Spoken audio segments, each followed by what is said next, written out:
A charged cloud system produces an electric field in the air near the Earth's surface. A particle of charge -2 into 10 to the power -19 coulomb is acted upon by a downward electrostatic force of 3 into 10 to the power -6 Newton when placed in this field. तो ये कह रहे हैं कि cloud का system है,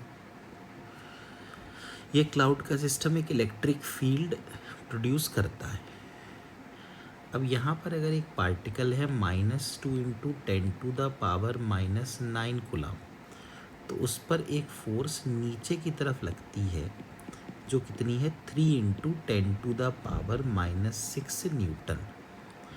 तो obviously यहाँ पर इलेक्ट्रिक फील्ड ऊपर की तरफ होगी क्योंकि नेगेटिव चार्ज है.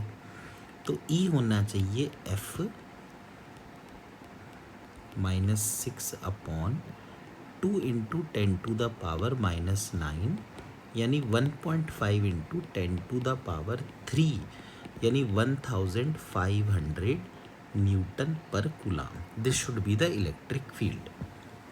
अब ये कह रहे हैं कि अगर यहाँ पर एक प्रोटॉन रख दिया जाए, यानी कितना चार्ज रख दिया जाए 1.6 into 10 to the power -19 coulomb, और प्रोटॉन का मास होता है 1.6 into 10 to the power -27 kg.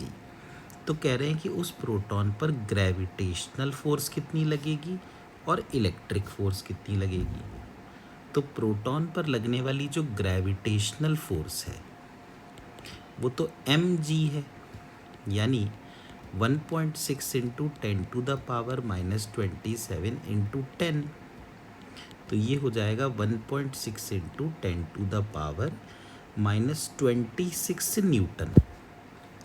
और इस पर लगने वाली जो इलेक्ट्रिक फोर्स है वो है QE, यानी 1.6 into 10 to the power -19 into 1500. ये आ जाएगी 2.4 into 10 to the power -16 newton. तो ग्रेविटेशनल फोर्स और इलेक्ट्रिक फोर्स, इस हिसाब से तो कौन सा आंसर मैच हो रहा है, फर्स्ट वाला.